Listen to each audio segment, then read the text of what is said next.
자, 이제 2교시 시작하겠습니다. 자, 2교시는 이어서 이제 그 시장 분석이라는 건데요. 이거는 이제 우리 기본소 할 때 이게 또 잘 설명하고, 보다 또 이제 시험에 중요한 거 위주로 이렇게 설명하는 겁니다. 용어 설명. 자, 시장성 분석이라는 게 있어요. 아주 잘 나오죠. 그 시장성이라는 게 뭐냐면은 한마디로 팔릴 가능성을 우리가 시장성이라고 해요. 그러니까 시장성이 없다라는 건 한마디로 안 팔린다는 얘기예요. 팔릴 가능성이 없다. 우리가 판다라는 건 뭐야? 분양 아니면 임대란 말이에요. 분양 아니면 임대입니다. 이 두 개밖에 없어요. 그래서 분양 마케팅이라는 게 분양이니까 분양 아니면 임대될 그 능력, 그 가능성을 조사하는 겁니다. 그래서 시장성이 없다. 그러면 사업하면 안 되는 겁니다. 시장성이 없는데 어떻게 합니까? 그러니까 예를 들어서 이런 얘기예요. 그 사업하는 분들, 보면 안 되신 분들의 이 공통점, 장사하는 분들, 시장성이 없는데도 그냥, 이게 귀가 얼마 같고, 그래, 거기다가 이제 자금 투자하고 막 그러니까. 그래서 이제 부도가 나는 거 아닙니까? 그래서 여러분들, 그 예전에, 잘 나가던 그 영화배우, 탤런트, 이런 가수, 이런 사람들이 못 모르고 사업하다가 망해가지고 어디 한둘입니까? 그런 분들이. 제 주변에도 그런 친구들도 있고. 전부 다 뭐죠? 시장성이 없는데도 불구하고 이게 눈이 뒤집어져가지고 그러는 거죠. 참 이게 어려운 얘기입니다. 사실. 그렇지 않습니까? 그러니까 따라서 시장성이 없다. 그건 하지 말아야 돼요. 그 시장성이라는 게 뭐죠, 여러분? 팔릴 가능성, 분양되거나 임대될 가능성을 우리가 시장성이라고 그래요. 그러니까 시험에 이거 잘 나와요, 이게. 그래서 이제 시장성 나오면 뭐가 나오느냐? 이 흡수율이라는 단어가 나옵니다. 흡수율. 이 흡수율이라는 단어가 나와요. 그러면 결국 뭐냐면 일종의 이제 추세 분석인데 트렌드라 하죠, 우리가 이거 트렌드.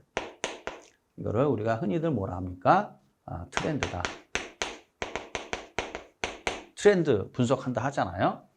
그러면 이제 흡수율 분석을 통해서 우리가 그 부동산이 시장에서 팔리느냐, 팔리지 않을 거냐를 예측을 하는 겁니다. 그래서 이제 흡수율 분석의 정의라는 게 뭐냐면 시장에 공급된 부동산이 시장에서 일정 기간 동안 흡수된 또는 소비된 비율을 흡수율이라고 그래요. 잘 와닿지 않죠? 이걸 통해서 우리가 트렌드, 추세를 파악할 수 있어요. 이게 무슨 말이냐? 이런 얘기죠.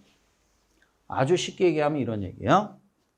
예를 들어서, 예를 들면 이렇게 되는 거예요. 예를 들어서 이제 여기가, 이제 강남 상구라 합시다. 강남 상구가 이제 우리나라의 제일 핫한 핫플레이스니까요. 강남구, 서초구, 송파구 아닙니까? 나머지는 뭐 용산구도 있고 뭐 강동구도 있는데 그건 뭐 격가지라고 제가 보고요. 그러면 강남 상구, 강남구, 서초구, 송파구가 특히 강남구. 여기가 가장 중요하죠. 우리나라의 어떤 아파트의 지표가 되는 거니까. 여기에 이제 강남 3구에 과거죠. 과거에 3년 동안, 과거의 일정 기간 동안. 자, 우리가 이제 20평대를 포함해서 그 이하를 우리가 소형이라 하거든요. 소형. 그러면 이제 주거 전용 34를 중심으로 한 중형. 그 이상은 이제 40평대 이하는 뭐야? 대형이 되는 거죠. 그래서 아파트를 20평, 30평, 40평대를 분양을 했을 거 아닙니까? 요 3년 동안 신규 분양을 했는데 요 조사하는 거예요.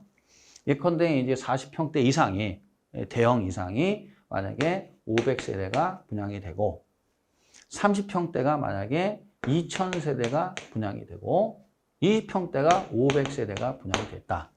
요게 흡수율이라는 거예요. 과거 일정 기간, 특정 지역에서 과거 일정 기간 동안 특정 유형의 부동산이 분양된 세대수를 우리가 흡수율이라고 해요. 요렇게 분양이 됐구나. 요거는 어디까지나 과거에 대한 내용이에요. 과거. 이게 과거의 흡수율이에요. 이걸 통해서 미래를 예측하는 거예요. 그러면 이걸 통해서 우리가 미래를, 중요한 건 이거, 미래를 예측을 한다. 이게 제일 중요한 거예요.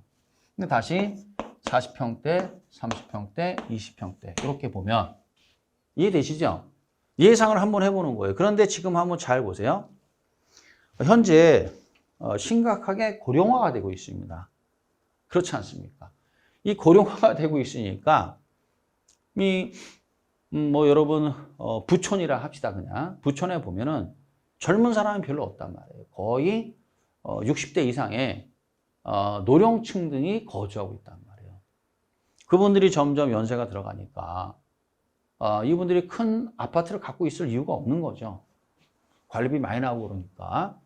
그 다음에 이제 요즘 결혼하는 분들도 줄어들고, 그 다음 출산율도 OECD 중 최저죠. 심각하죠, 지금 이게. 이 고령화의 속도가 너무 빠르다 이거죠. 그런데 누가 대형을 선호하겠냐 이거예요. 1인 가구, 2인 가구가 이렇게 많은데. 그래서 예측을 해보니까, 이렇다는 얘기 예측을 해보니까, 얘는 어떻게 해야 돼요? 얘는 200세대. 얘는 뭐야? 2500세대. 얘가 1500세대가 될 것 같다 이거죠.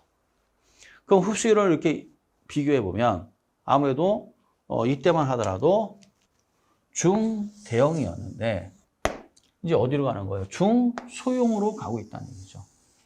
추세가. 이게 추세 분석이에요. 추세 자체가 중소형으로 가고 있다는 얘기예요. 중소형으로. 그러면 미래에는 어떻게 해야 돼요? 우리가 어느 게 더 시장성이 있겠어요? 그럼 여러분들이 장사꾼이라 한다면 팔리지 않는 그 대형을 고집하시겠어요? 아니겠죠? 결국은 어떻게 해야 돼요? 이 중소형이 시장의 대세구나 이렇게 되는 거죠. 이게 시장성이 있구나 이렇게 우리가 판단을 하는 겁니다. 시장성이 있는 건 어디예요? 과거에는 중대형이었지만 앞으로는 뭐야? 중소형이다. 그러면은 이 계획을 세울 때 어떻게 해야 돼요? 중소형 위주로, 중소형이 전세 세대가 만약에 1000세대라 한다면 거기에서 700에서 800세대는 중소형으로 하고 나머지 2, 300세대만 대형으로 하겠죠. 이렇게 계획을 짜는 거죠. 그게 시장성이 있으니까. 시장성 나오면 뭐가 나와요? 흡수율이 나오고, 흡수율이 나온다는 얘기는 중요한 건 과거의 흡수율이 중요하다, 미래의 흡수율이 중요하다. 당연히 미래의 흡수율이 중요하죠. 왜 그러냐? 우리는 언제 분양할 거니까. 우리라는 건 개발업자, 장사꾼 입장에서는 미래에 분양을 할 거니까 미래 흡수율이 중요하다 이거죠. 여러분들이 이런 얘기예요. 어려운 얘기 아닙니다. 여러분들이 이 공인중개사 이 공부를 하는 이유도 뭡니까? 과거를 위해서입니까? 아니면 현재를 위해서입니까? 아니잖아요. 미래를 위해서잖아요. 미래를 위해서 준비하시는 거 아닙니까? 이게. 그러니까 따라서 지금 부동산 시장이 안 좋죠. 좀 침체기입니다. 이 경기라는 건 뭐야? 오르막 내리막이 있는 거예요. 이렇게. 그래서 그동안 좋았잖아요. 왜 좋을 때 말 안 하고? 그렇잖아요. 좋았단 말이지. 경기가. 좋아가지고 어떻게 해야 돼요? 대부분이라고 말 못하지만 많은 분들이 중개업을 통해서 상당한 부를 축적했단 말이에요.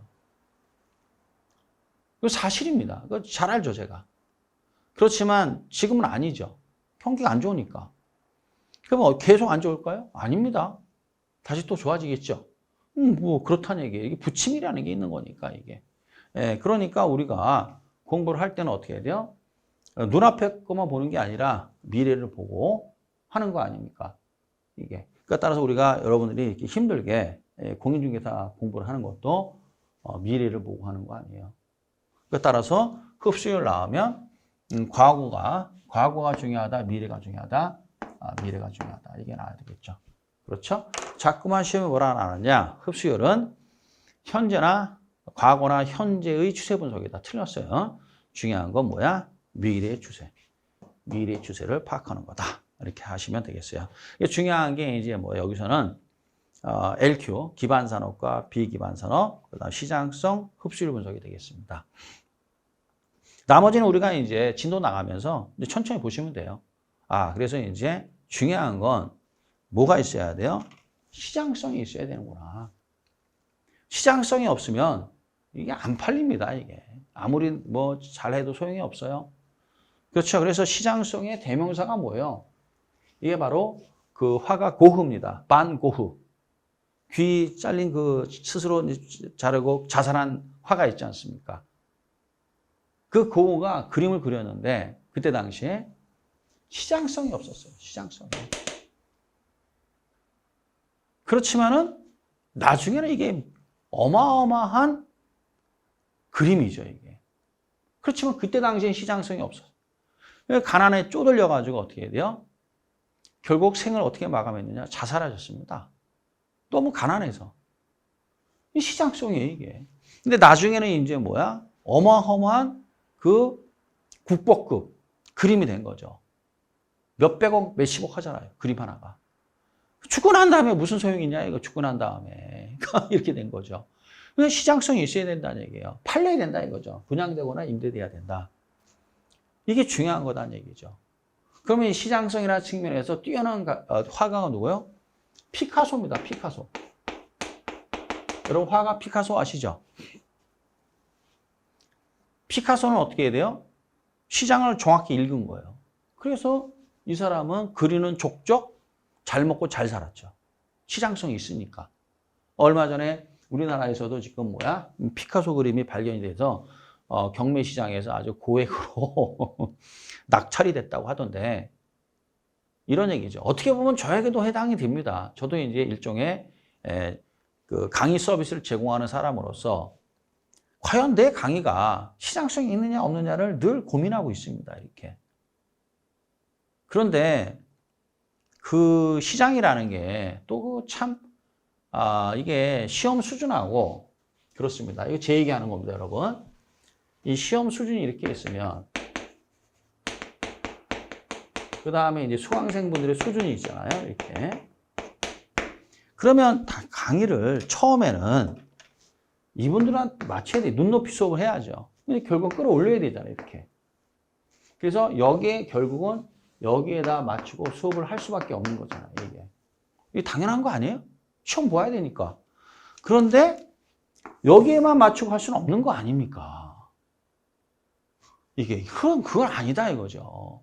모르겠습니다. 처음에 시작을 할 때는 어떻게 쉽게 이분들 입장에서 저도 수강생 입장이면 어떨까라고 이제 생각을 하지만 나중에는 시험 수준에다 맞춰놓고 수업을 해야 된단 말이죠. 이거는 좀 여러분들이 헤아려 주시기 바랍니다.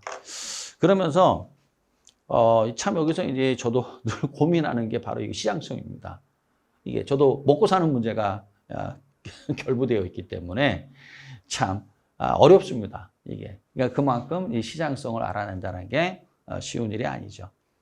하여간 뭐 이렇게 이야기해서 뭐 여러분들한테 와 닿는지 모르겠습니다만 제가 제 얘기도 하고 그 다음에 반 고흐와 피카소의 그 예를 들어드렸지만 그만큼 제가 이렇게 여기서 시간을 많이 할애한다는 건 그만큼 시험에서 잘 나온다는 겁니다.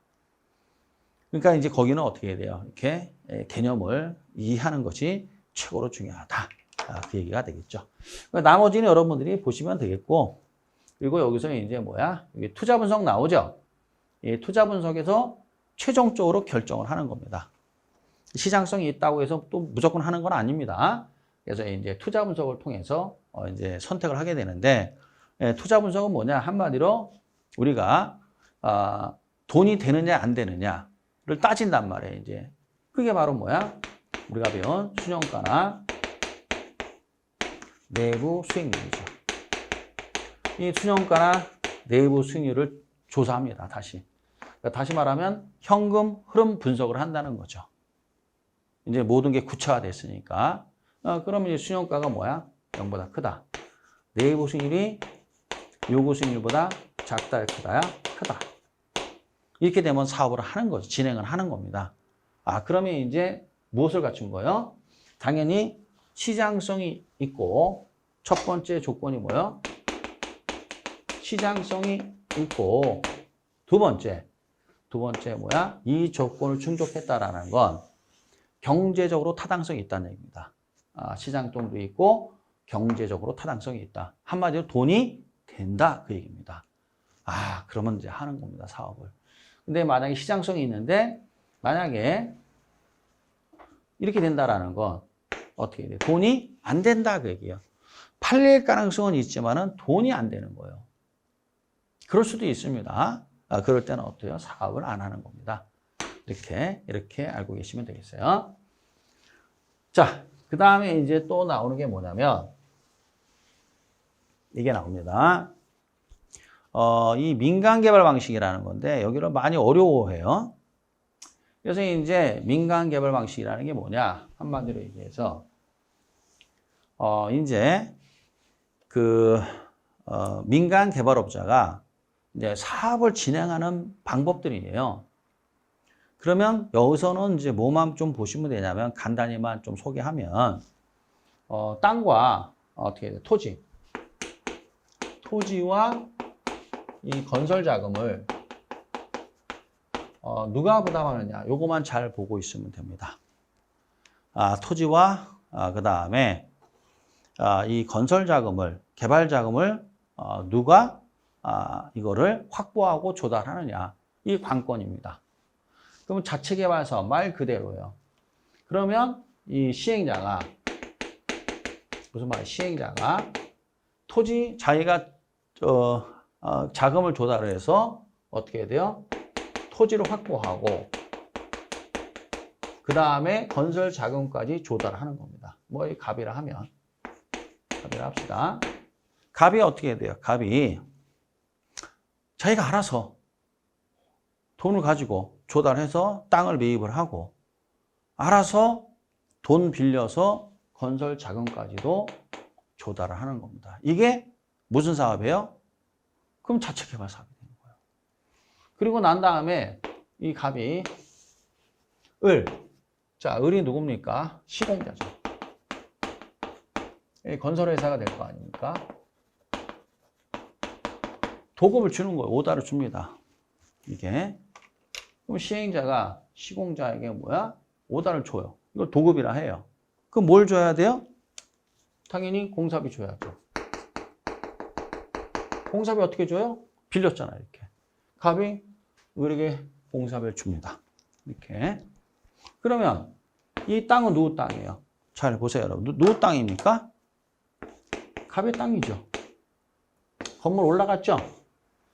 건물 올라가면서 공사비 줬잖아요. 그러니까 누구 건물이에요? 갑의 건물이죠. 그러면 토지와 건물이 다 누구 겁니까? 갑 거죠? 그럼 갑의 명의로 뭐야? 분양을 하는 겁니다. 분양. 그럼 분양자라 해요. 분양자. 분양자가 누구예요? 갑이죠. 그러면 분양을 받는 사람을 뭐라고 그래요? 수분양자라고 해요. 수분양자. 자, 앞으로 수분양자라는 표현이 계속해서 나올 겁니다. 받을 숫자, 분양을 받는 자, 분양자, 분양을 하는 자, 공급자, 갑 이렇게 되는 거예요. 그러면 갑의 명의로 분양 계약을 체결하는 겁니다. 이렇게. 그럼 분양으로 계약을 체결하게 되면 분양자는 누구예요? 갑. 수분양자는 뭐야? 병. 이런 식으로 이제 분양 계약을 체결하는 거죠. 그러면 계약금, 중도금, 잔금. 잔금 이제 들어오면 등기 이전. 이렇게 되는 거죠. 그래서 이제 사업이 종결이 되는 거죠. 그러면 결국은 뭐야? 분양대금이 누구한테 귀속돼요? 갑에게 귀속되겠죠. 이렇게. 그렇죠? 그럼 이제 뭐야? 개발 이걸 뭐라고 그래요? 이익이라 하죠. 개발 이익 또는 개발 손실이 발생할 수 있겠죠. 그러면 개발 이익이든 개발 손실이든 다 누가 부담하는 거예요? 갑이 부담하는 거고. 토지 누가 확보해요? 갑. 건설 자금 누가 확보해요? 갑. 이게 바로 자체 개발 사업이 되겠습니다. 1번, 2번, 3번 됐고, 그래서 개발 이익과 개발 위험이 전부 다 누구에게 귀속된다? 토지 소유자, 시행자. 같은 말입니다. 토지 소유자, 시행자에게 귀속되는 사업이므로 사업의 위험이 매우 높고 자금 조달 부담이 커서 위험 관리 능력이 요구된다. 왜? 자금 조달 누가 해야 돼요? 갑. 그렇죠? 그리고 만약에 파산을 하게 되면 누가 돼요? 갑이 되는 거죠. 그래서 결국 자체 개발 사업 이 뜻입니다. 그러니까 규모가 작은 건 대부분 다 뭐야? 자체 개발 사업입니다. 여러분들 뭐 예를 들어서 요즘 전세 사기로 이제 많이 시끌시끌한데 그때 이제 그 전세 사기로 되는 게 대부분 아파트는 아니잖아요. 아파트는 전세 사기의 대상이 되기가 좀 어렵습니다. 지금 설명하면 너무 어렵기 때문에 설명을 안 하는데 주로 이제 전세 사기의 대상이 된 게 뭡니까, 여러분? 빌라예요, 빌라. 빌라. 또는 뭐죠? 다가구 주택, 단독 주택 중에서 다가구나 빌라, 연립이나 다세대 이런 것들이 뭐야? 이 전세 사기에 아주 취약하죠, 이게. 왜 그런 거냐? 이런 게 대부분 다 무슨 사업이에요? 자체 개발 사업이에요, 이게. 그래서 이제 갑이 부지 매입하고 그다음에 이게 뭐야? 건설회사에 도급 줘서 건물 올린 다음에 분양하는 게 아니라 이제 전세로 하는 거죠, 이게. 그래서 이제 전세가 터지는데 그래서 뭐 다세대 또는 연립 또는 다가구 이런 것들은 대부분 다 뭐예요? 자체 개발 사업입니다. 규모가 작은 것들. 근데 규모가 커지면은 자체 개발 사업하기가 힘듭니다. 그때는 이제 뭐로 가는 거냐? 지주 공동 사업이라고 그래요. 지주 공동 사업. 자, 그래서 또 봅시다. 그러니까 여러분들이 이제 뭘 이제 하나하나 배우냐면은 이걸 배우는 겁니다. 이거를 한마디로 얘기해서 이제 뭘 배우냐면은 여러분들이 이 부동산이라는 상품, 예를 들어서 뭐야? 다가구나 다세대나 연립이나 이런 부동산 상품들이 어떻게 생산이 되는지 이 생산 과정을 보고 있는 거예요. 이게 그 생산 과정이 이제 알고 그거는 이제 뭐 세입자를 구하든 분양을 하든 그때 이제 중개업자가 거기에 낄 수밖에 없단 말이에요. 어떻게 중개업자 안 끼고 중개업 하시는 공인중개사인 분들을 끼지 않고는 할 수 없단 말이죠. 세입자도 구해야 되고 분양을 해야 되니까. 근데 거기에 이제 이 전세 사기의 그 대상이 되는 그 물건들에 관계된 분들이 계시다 이거죠. 그분들이 소수죠. 비록 소수지만 그분들 때문에 전체 공인중개사분들이 욕을 먹고 있는 거예요. 그 소수인 분들 때문에. 왜냐하면은 대부분의 양심 있는 분들은 그런 물건을 취급을 안 합니다. 왜? 이건 사기니까. 권리 분석 딱 해보면 알거든요, 이거. 그런데 이제 그렇지 않은 분들은 말려 들어가고 결국은 이제 민형사상에 책임을 져야 되는 거죠. 그 왜 그런 겁니까? 그 이유는 여러 가지가 있지만은 이러한 상품들이 어떻게 만들어지는지 어떻게 생산이 되는지 몰라서 그런 건가? 뭐 이런 생각이 들 수도 있어요. 그래서 지금 와닿는 분들은 오케이고 와닿지 않는 분들은 이제 앞으로 시간이 지나면서 공부를 하면서 어떻게 이제 상품이 만들어지는 과정을 이제 보게 되는 겁니다. 그 과정을 알아야만이 이제 우리가 부동산 중개를 할 때, 그렇죠? 세입자를 구하고 또는 수분양자를 구할 때 우리가 이제 광고를 하고 중개를 할 때 우리가 권리 분석이라든가 이런 걸 좀 더 명쾌하게 할 수 있기 때문에 그렇습니다. 그러니까 이런 과정으로 만들어집니다. 자, 그 다음에 이 공사비 대물 변제하고 분양금 공사비 지급형이라는 게 있는데 이게 또 뭐냐? 이거는 이제 흔히들 요 두 가지를 지주 공동사업이라고 그래요. 이 지주 공동사업은 조금 규모가 큰 겁니다. 규모가 조금 크면은 이제 뭐로 가요? 지주 공동사업으로 가는 겁니다. 그러니까 예를 들어서 예를 들어서 상가 또는 뭐야? 우리 흔히들 일종근생이라고 그래요. 여러분 들어보셨나 모르겠습니다. 그래서 이제 거기 보면 사무실용 부동산이 있고, 뭐 학원이 있고, 태권 도장이 있고, 이런 거 있지 않습니까? 이런 것들 우리가 일종 근린생활 시설, 또는 뭐라 그래요? 이종 근린생활 시설이라고 표현합니다. 근린생활 시설. 그래서 2종근생 또는 1종근생 이렇게 표현합니다. 실무에 나가시면 많이 쓰게 되고 여러분들이 이제 건축법을 배우시는데 건축법 시행령에 별표 1에 보면 용도별 건축물의 종류가 나옵니다. 여기 보면 이게 어디에 속하느냐 이게 굉장히 중요한 겁니다. 그래서 건축법 시간에 배우시기 바랍니다. 그러면 이제 1종근생이나 2종근생이라는 건 뭐 학원이나 상가 이런 거 얘기하는 거예요. 이런 것들은 아무래도 뭐야 공사비가 돈이 부지도 커야 되고 하기 때문에 공사비 대물 변제나 또는 분양금 공사비 지급형으로 이제 사업을 진행을 합니다. 자, 그럼 이제 이걸 지주 공동사업이라고 그래요. 그럼 이게 무슨 말이냐? 이런 뜻입니다. 별거 아닙니다. 자, 이제 시행자가 이제 토지 소유자죠. 이자가 이제 사업을 합니다. 갑입니다.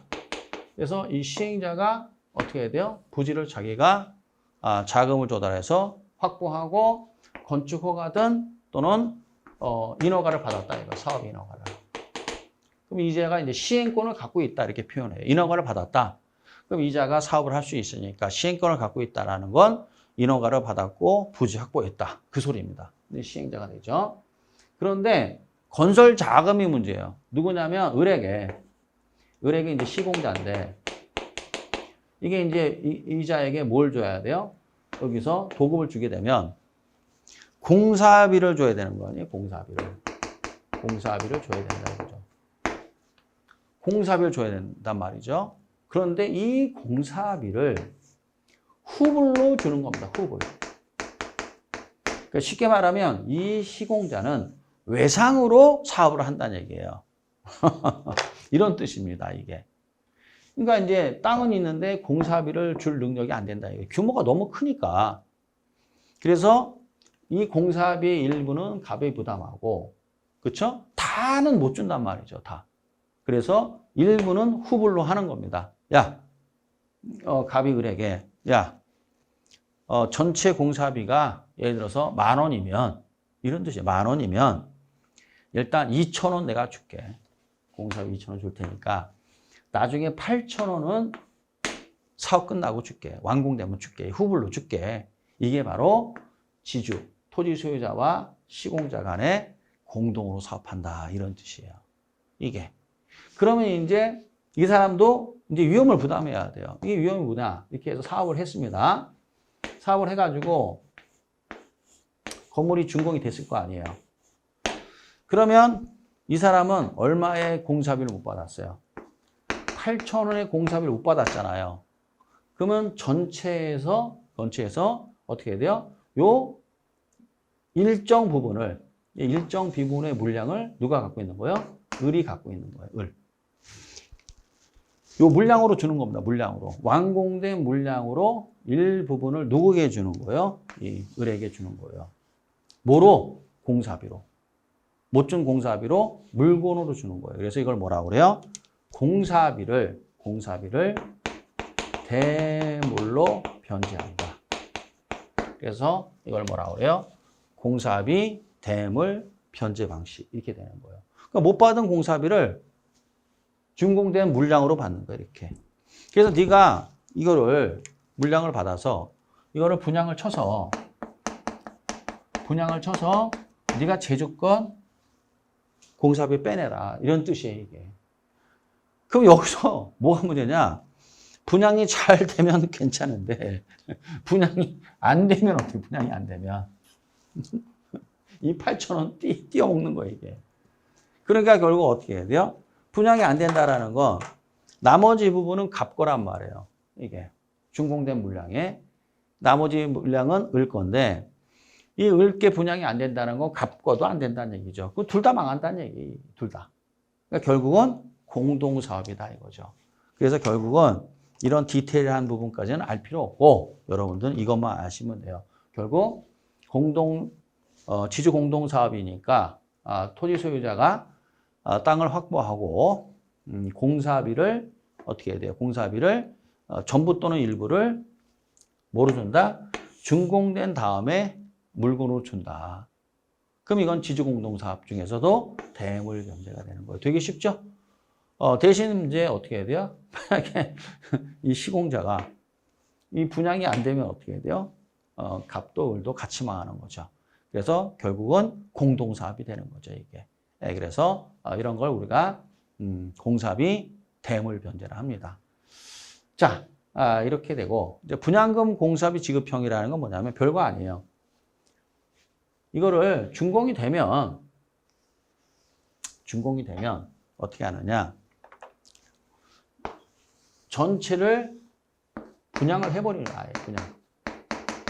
분양을 하면 분양 대금이 들어올 거 아니야. 분양 대금. 그럼 분양 대금 중에서 우선적으로 이자에게 8,000원을 빼먹는 거야. 이렇게. 8,000원을 우선적으로 얘가 빼먹고 나머지는 가백이 귀속되는 거죠.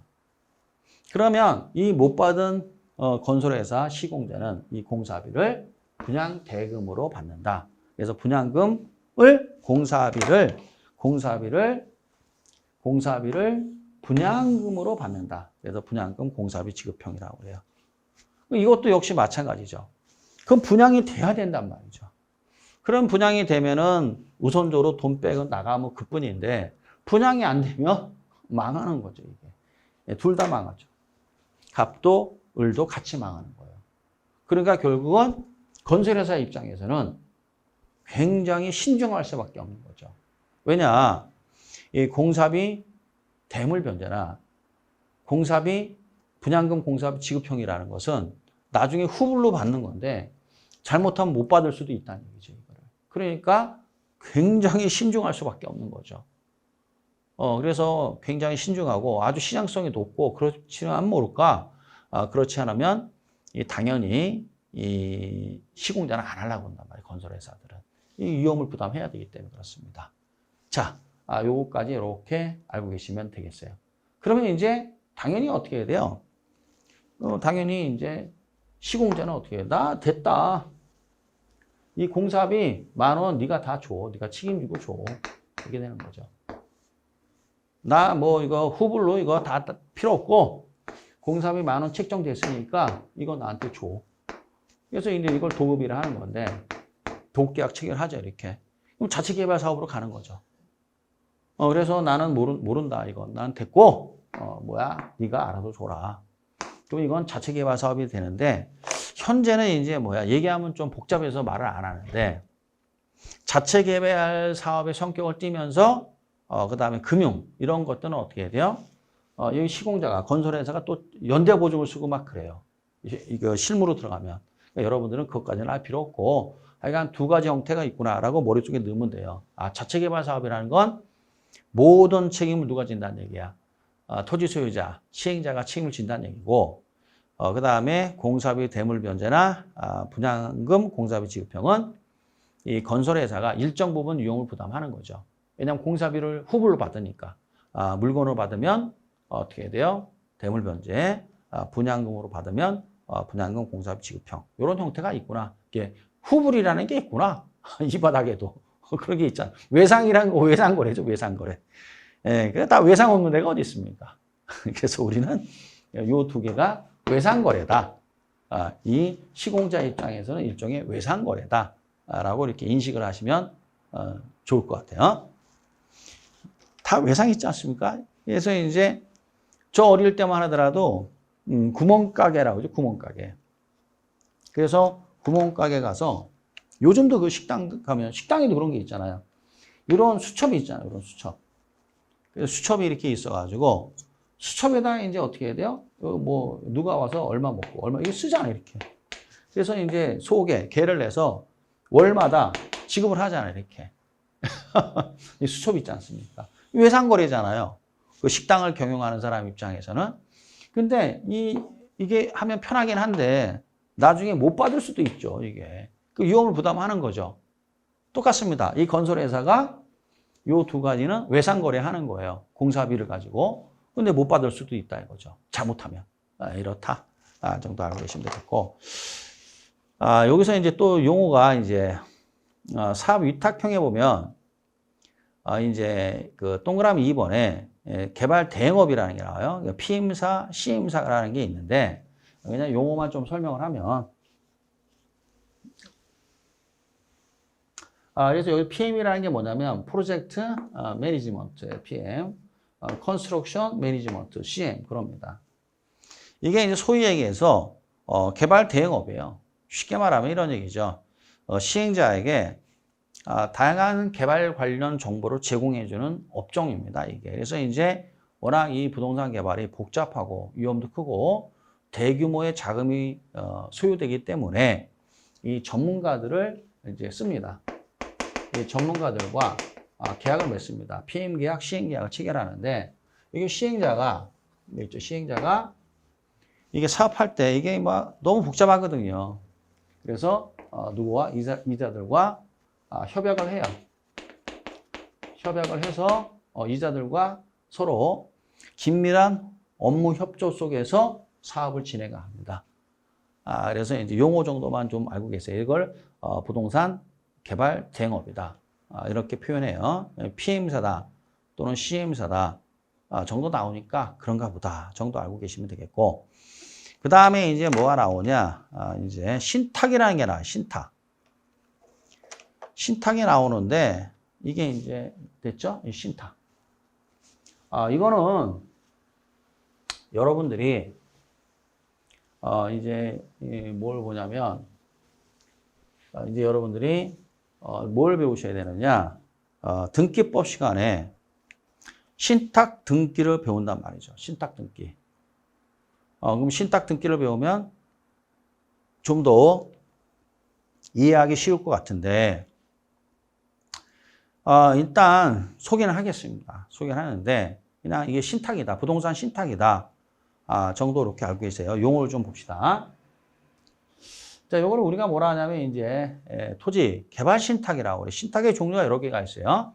개발 신탁, 관리 신탁, 처분 신탁, 또는 분양 관리 신탁, 뭐 이렇게 담보 신탁, 이런 게 있는데, 이 개발 신탁이라는 게 있어요. 그럼 이제 이게 뭐냐? 신탁이라는 게 용어를 좀 봐야 돼요. 근거법규는 이게 신탁법이라는 겁니다.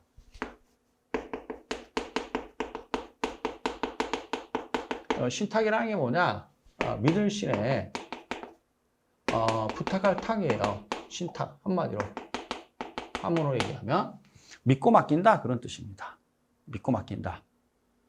그러면 이제 이 수탁자, 부탁을 받을 수자, 받는 자가 부동산 신탁회사예요.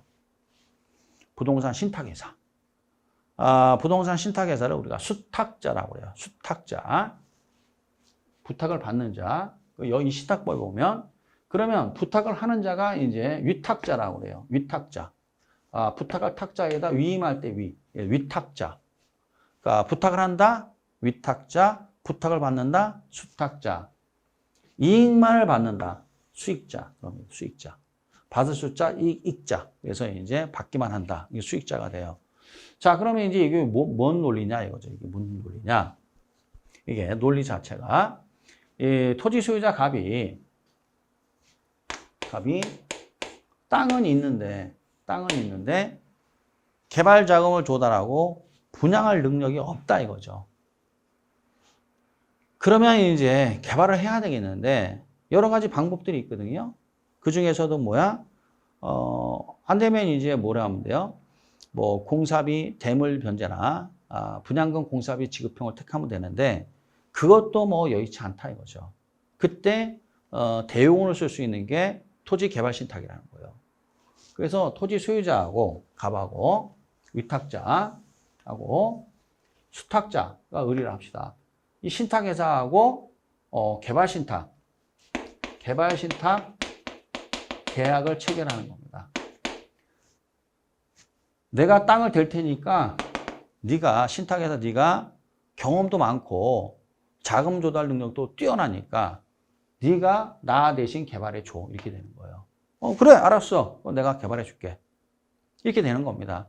근데 여기에 특징은 뭐냐면 신탁 계약을 체결을 하게 되면 위탁자와 수탁자 간에 소유권이 이전이 돼야 된다는 거예요. 소유권이 이전이 됩니다. 완전히 넘어가는 건 아니에요. 형식적으로 이전이 됩니다. 그래서 여러분들이 이제 뭐가 나오냐? 그래서 등기법 시간에 배우는 거예요. 등기법 시간에. 여러분 이제 등기법에 보면 등기에 보면 배우죠. 갑구가 있고, 그렇죠? 을구가 있잖아요. 갑구 읽고 배울 겁니다. 이 갑구에 소유권과 관련된 내용들은 갑구에 표기되어 있거든요. 갑구에 갑에게서 을에게로 소유권 이전이라고 등기를 해야 돼. 신탁 등기입니다, 이게. 그래서 등기법 시간에 배우세요, 이걸. 들어보세요. 그래서 신탁이 된 물건들은 갑구를 보셔야 돼요. 나중에 권리 분석할 때. 그래서 갑구에 보면은 이제 소유권 이전 이렇게 돼 있어요. 등기 원인은 신탁, 매매가 아니라 등기 원인은 매매가 아니라 뭐야? 신탁 이렇게 돼 있습니다. 아, 그럼 이건 신탁 등기된 물건이구나 이렇게 되는 거죠. 이렇게 됩니다. 그러면 이제 신탁회사로 이전이 되면서 소유자는 이제 누가 되는 거예요? 갑에게서 을로 소유권 이전이 됩니다. 그 계약 기간 동안만 그렇습니다. 그럼 계약이 끝나면 어떻게 해요? 계약이 이 신탁 계약이 종결이 되면 원상회복 돌아갑니다. 이렇게. 그럼 다시 또 소유권 이전이 되겠죠. 그러면 이제 이렇게 되고 그 다음에 이제 뭘 정하느냐? 갑은 수익자를 지정합니다. 보통 누가 되느냐? 수익자는 갑이 되는 게 일반적이에요. 물론 제3자가 될 수도 있습니다. 제3자가 될 수도 있지만 주로 누가 돼요? 갑이 자기의 명의로 수익자를 지정해요. 그러면 신탁에서는 어떻게 해야 돼요? 수익권 증서, 수익증권 또는 수익권, 잘 써야 되는데 수익권 증서라요. 수익권 증서라는 걸 발행을 합니다. 누가? 발행자는 신탁회사고 이제 갑에게 이 수익권 증서를 주고 우선 수익자 갑 이렇게 되어 있습니다. 이 증서가 있어야 됩니다. 이게 권리 증서예요, 일종의. 이게 수익증권 또는 수익권 증서 같은 말입니다. 이게 하나의 권리 증서예요. 이것이 있어야만이 갑이 수익자라는 겁니다. 그러니까 수익자라는 걸 증명할 수 있는 권리 증서가 됩니다. 이게 있으면 어떻게 해야 돼요? 여기서 나오는 수익을 배당을 받을 수 있는 자격이 있는 겁니다. 그러니까 예를 들어서 이런 얘기예요. 우리가 이제 보험을 들지 않습니까? 보험을 들면 보험증권이라는 게 있습니다. 잘 생각해 보세요, 여러분. 예를 들어 자동차 보험을 들게 되면은 자동차 보험증권이 있죠. 증권에 보면은 보험인 또는 보험 수령인 있지 않습니까, 이게. 그럼 내가 보험인이 돼 있어야만이 내가 보험에 의해서 보호받을 수 있는 대상자가 되는 거 아닙니까? 그렇죠? 그래서 그 자동차 보험 증권에 보면은 제 이름이 기재되어 있죠. 여러분 이름이. 그러면 그분이 이제 보험의 대상이 되는, 보험의 대상이 될 수 있는 사람이 되는 거죠. 그걸 우리가 뭐라고 그래? 수익자라는 거예요. 그게 있어야 돼. 그거 없으면 어떻게 해야 돼요? 보험 증권이 없으면 내가 보험을 타먹을 수가 없는 거죠. 항상 뭐가 있어야 돼요? 보험 증권이 있어야 돼요. 똑같은 이치예요. 그래서 이 신탁회사가 어떻게 해요? 보험 증권이 아니에요. 이거 수익권 증서예요. 수익권 증서나 수익 증권을 발급을 해요, 이자에게. 그럼 네가 이제 어떻게 해야 돼요? 수익자다. 이렇게 되는 거죠. 자, 이런 과정이에요. 그리고 난 다음에 이제 소유권이 누구한테 와 있어요? 일로, 토지 소유권이 일로 와 있잖아요. 어디로 와 있다? 일로 와 있단 말이에요. 신탁 계약에 의해서. 이게 와야 돼요, 이렇게. 그러면 이제 왔으면 별거 아니에요. 이게 오면은 이제 이 신탁회사가, 수탁자가 이제 뭐가, 여기서 헷갈리는 게 이제 뭐야? 위탁자, 뭐 토지 소유자, 수탁자, 신탁회사. 이게 헷갈리죠. 수익자, 이게 헷갈리죠. 처음에는 헷갈립니다. 그런데 이제 어차피 여러분들이 위탁자, 수탁자, 수익자, 수도 없이 듣게 됩니다, 이제. 그죠? 이제 여러분, 상속인, 피상속인, 헷갈립니다, 처음에는. 상속인이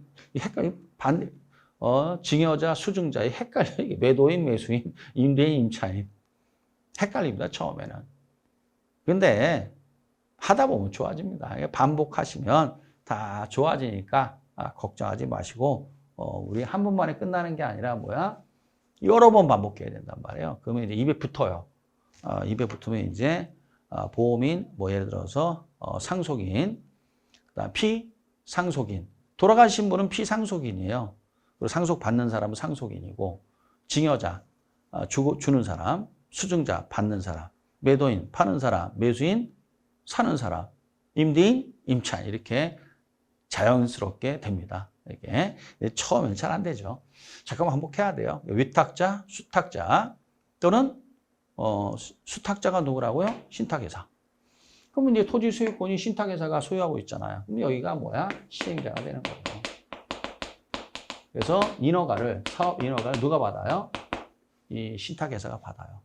신탁회사가 이제 모든 걸 다 하는 겁니다. 자기가 자금 조달하고, 공사하고, 공사비 주고, 다 하고, 난 다음에 분양도, 시행자가 이제 신탁회사니까 당연히 신탁회사 명의로 분양이 나가요. 그럼 분양금이, 잘 써야죠. 그럼 분양대금이 누구한테 들어와요? 헷갈릴 거 없어요. 이 분양대금이 신탁회사 쪽으로 들어옵니다. 이렇게. 그럼 신탁회사가 뭘 갚아야 돼요? 자, 공사비 줘야죠. 그 다음에 당연히 돈 빌렸으니까 빚 갚아야죠. 그리고 자기도 신탁 보수를 빼먹어야죠, 이게. 1%에서 1.2%인가 그렇습니다. 이거 빼먹죠? 그리고 나머지가 뭐야? 실적이죠. 이 나머지를 어떻게 해야 돼요? 이자에게 배당해 주는 거죠. 배당은 권리가 있죠. 그걸 증명하는 게 수익권 증서라는 거죠. 그리고 분양을 치면 끝나는 거고, 관리로 가면 이제 어떻게 해야 돼요? 관리로 가면 이제 임대료 수익이 있죠. 이거를 수익자에게 배당해 주고, 그 다음에 계약이 끝나면 이제 어떻게 해야 돼요? 계약 기간이 끝나면은 원상 회복 돌아가는 겁니다. 이런 형태예요. 이런 형태니까 뭐 별거 없죠. 나오는 용어가 그래서 그렇지 뭐 내용은 별거 아니에요. 그래서 뭐 내용 보면 자 봅시다. 토지 소유자, 이제 위탁자, 신탁자는 다음에 하고요. 그러니까 개발을 목적으로 개발 신탁이라고 그래요. 대상 토지를 수탁자에게 수탁자 한문을 써놨죠 제가. 그래서 여기 보면 위임할 때 위자요. 부탁을 한다. 위탁자. 그러면 부탁을 받는다. 부탁을 받는 자, 받을 숫자, 수탁자, 신탁회사가 되죠. 수탁자, 신탁회사는 그 토지를 개발하여 임대하거나 분양하여 수익을 올려 수익자. 수익자가 이제 있죠. 수익 받을 숫자, 이익자. 그래서 이익만을 받는 자. 그래서 이제 에게 교부하는 행위를 말한다. 또한 수탁자는 신탁회사는 수익증권 또는 수익권 증서를 발행하여 수익자에게 교부하는데 그게 있어야만이 실적을 배당받을 수 있는 권리가 있다. 그 얘기입니다. 자, 제가 여기까지 좀 설명을 했습니다. 자, 해서 좀 단어들이 낯설 수가 있어요. 그렇지만 이제 앞으로 여러분들이 시험 공부를 하는 데 있어서 또는 실무에 나가서 뭐 끊임없이 이 맞닥뜨리는 단어들이에요. 그러니까 전문가는 전문가로서의 용어를 써야 된단 말이죠. 그래서 이제 이렇게 하나하나 여러분 거로 잘 만드시기 바랍니다. 잠시 쉬었다 보겠습니다.